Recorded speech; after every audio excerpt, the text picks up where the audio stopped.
احنا الجيل اللي كلنا بنلبس يونيفورم واحنا رايحين المدرسة الحكومي او ربنا. كنا بنستأذن علشان نبري القلم الرصاص بره الفصل.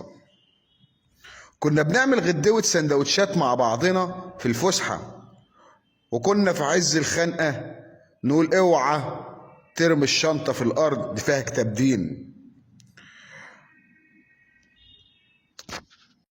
احنا اللي ياما بوظنا شرايط الكاسيت عشان دوسنا على الزرار الأحمر. احنا اللي كنا بنطلع لساننا علشان نعرف مين صايم ومين فاطر في رمضان. احنا اللي شفنا التلفزيون وهو بيقفل وبيعمل شت. احنا اللي ما كناش نعرف ان في حاجة اسمها سياسة غير يوم الجمعة في انباء واراء. احنا اللي الجيل اللي كسبنا 5 مرات كيمو كونو ورا بعض. احنا الجيل بتاع الزلزال والانتفاضة. احنا اللي شفنا القرموط في سر الارض وكريمة مختار في اعلانات تنظيم الاسرة وصفاء ابو السعود وهي بتلعب مع فراشة الاسنان. احنا اللي كنا بنشرب صاحبنا الرخم من غطا الزمزمية. احنا اللي كان اقصى احلامنا عجلة للمصيف وطيارة ورق ام موديل ملون دي. احنا الجيل جوابات الحب وشرايط الفيديو وبنك الحظ ومجلة علاء الدين وسينما الاطفال وعروستي.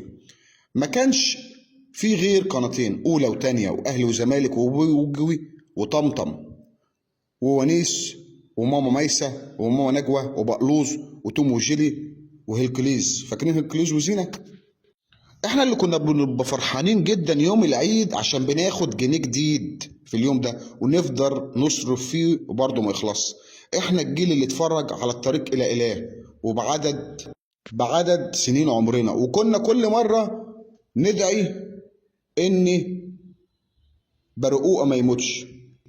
احنا الجيل اللي كان بيخاف لو حد قال له عيب وبيقول لك اسف لو غلطت. احنا اللي الجيل اللي شاف الشارع بحاله بيعمل كحك العيد مع بعضه وعيلة كاملة قاعدة تاكل مع بعضها.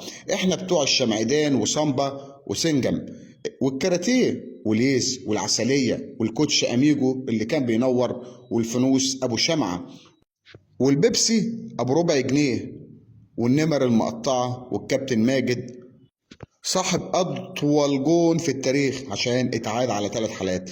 احنا الجيل السيجا واليابانية والتلفزيون ابو سلك واخترنا ليك ونادي السينما وبانوراما الفرنسية والشيخ الشعراوي والدكتور مصطفى محمود. احنا الجيل اللي عاصر قرون وحضرنا الألفية. احنا الجيل اللي كانت لمته تفرح وفرحته طالعة من القلب. احنا الجيل اللي كان بيطلع يحرك اريا للتلفزيون عشان ارسال القناة الاولى والتانية يكون كويس. طبعا الضحكة وانت بتقرأ هذا الكلام ده وهذه الذكريات اضحك، الذكرى تطلع حلوة. كل سنة واحنا بخير وبصحة وسعادة. عيد سعيد عليكم وعلى أسركم كلها.